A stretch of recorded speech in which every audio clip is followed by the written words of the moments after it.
California Governor Gavin Newsom is now calling his city's homeless encampments unacceptable, which is odd since he's the guy who, made them acceptable, turning sidewalks into red carpet events for drug addicts, thieves, and unemployed CNN anchors. On Monday, he urged cities to ban the camps from sidewalks, parks, and other public areas. So after years of denying the problem, he's now pretending to fix it, which is like putting on a condom as you're leaving a whorehouse. Greg Gutfeld launched a sharp critique of Gavin Newsom, challenging the California governor's carefully cultivated public image with a series of pointed jokes and political commentary. During a fiery segment, Gutfeld questioned Newsom's leadership, highlighted what he viewed as major contradictions, and portrayed him as struggling under the pressure of national attention. The exchange quickly became one of the most talked about moments of the show. Whether viewers agreed or disagreed, the segment delivered a forceful mix of satire and political criticism that kept the spotlight firmly on Newsom. So Newsom is fed up with tent cities, the crime, the urban decay? No, he's not mad about that stuff. He's mad you noticed. It's like a criminal telling a jury he's sorry he robbed 25 banks when he's just sorry he got caught on the 26th.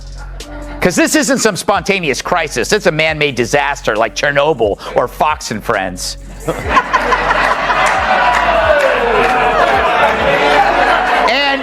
The evening began like any other episode of Gutfeld. The studio lights were bright.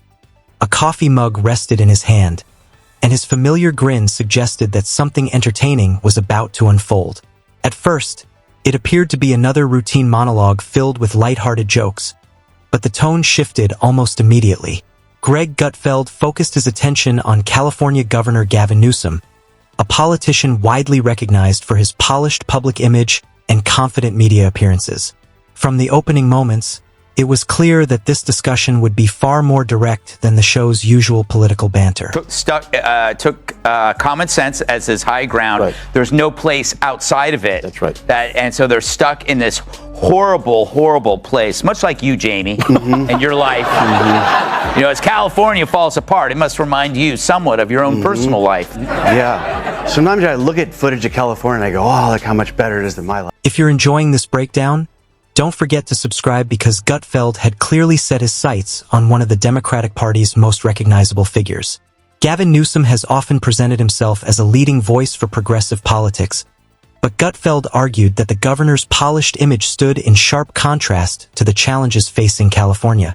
Rather than simply making jokes, Gutfeld used humor to question Newsom's record on a range of issues, suggesting that the public image carefully built over the years deserved closer examination.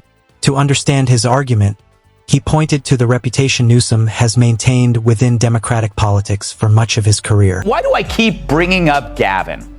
Well, other than my respect for his work in American Psycho, he's starting to distance himself from his party's worst ideas.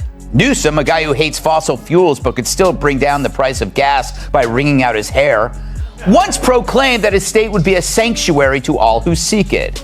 Then people actually came. Gutfeld described Newsom as a politician known for polished speeches, confident presentations, and a public image built around optimism and leadership.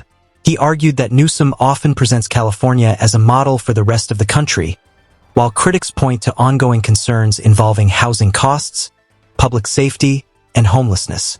As the segment continued, Gutfeld's tone became noticeably sharper.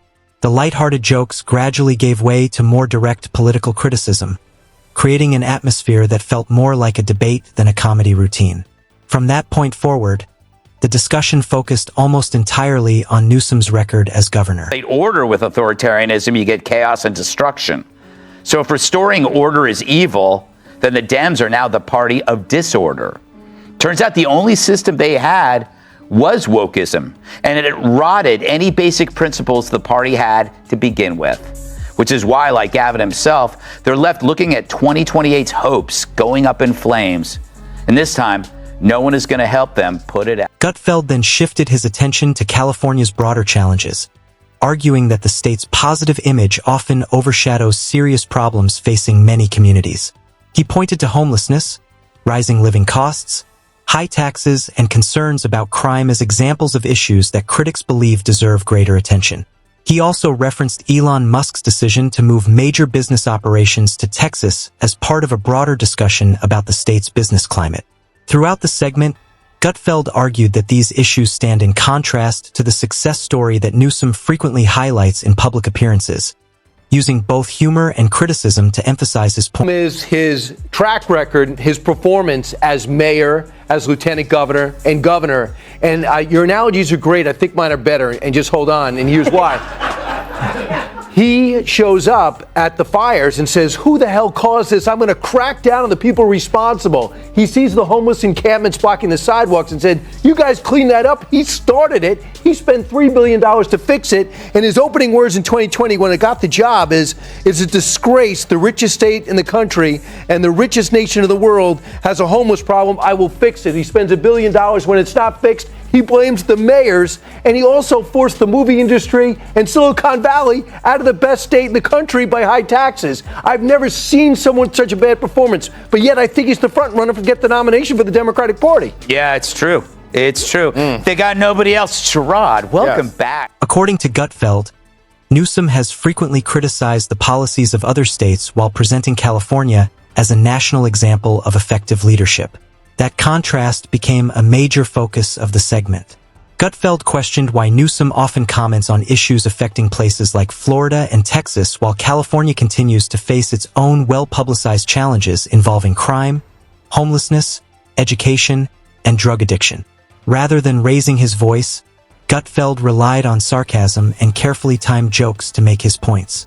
As the audience reacted throughout the segment, the criticism became increasingly pointed, leading into what he presented as his strongest argument of the evening. So last week, Newsom said he hopes the conservative Supreme Court will overturn the current law that bans his state from removing out-of-control homeless encampments. Imagine that. Well, what did you expect, Gavin? That the sanctuary seekers were going to show up in Winnebagos? Once again, another example of a high-profile lib using his big mouth to write a check his ass can't cash. Last year, after the Texas Governor Abbott ordered that parents of transitioning children should face criminal investigation, Newsom then tweeted this: trans kids and their families should be celebrated, not targeted by the state. They are heroes. And so to fearful families in Texas right now, California's door is always open to you. With his trademark humor, Gutfeld argued that California's middle class continues to face growing economic pressure, while many small businesses struggle with rising costs and increasing regulations. He contrasted those concerns with images of political leaders attending public events and speaking confidently about the state's future. His broader message was that many families and business owners have chosen to relocate in search of lower costs and greater opportunities elsewhere.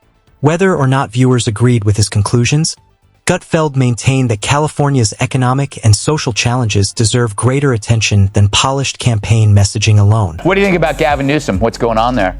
I don't know. I don't know how they bump out Kamala out of the, put a white male in there and take her out. She's got too much of an ego to just step aside. Mm-hmm. She's going to go crazy if they try to do that. Plus, she had a strong 2% support, so don't forget that. Yeah, but she's waiting for that spot to just open for her, and then you put a white male in there. Yeah. I don't know how they're going to put. I mean, they did it to Bernie. They threw him under the bus two, presidential ones in a row. They just gave him a couple extra houses in Vermont. Go, yeah, you got some extra money. But I don't know how they could do it with her. Yeah, it'd be great if they threw her under the bus because she really likes buses. Remember?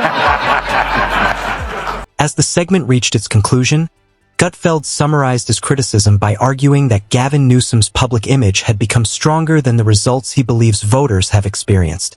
He questioned the effectiveness of California's economic and environmental policies and suggested that many of the governor's accomplishments receive more attention than the state's ongoing challenges. To illustrate his point, Gutfeld compared California to an impressive mansion that appears flawless from the outside but requires significant repairs beneath the surface. The analogy drew a strong reaction from the audience and served as the closing image for one of the evening's most memorable political commentaries.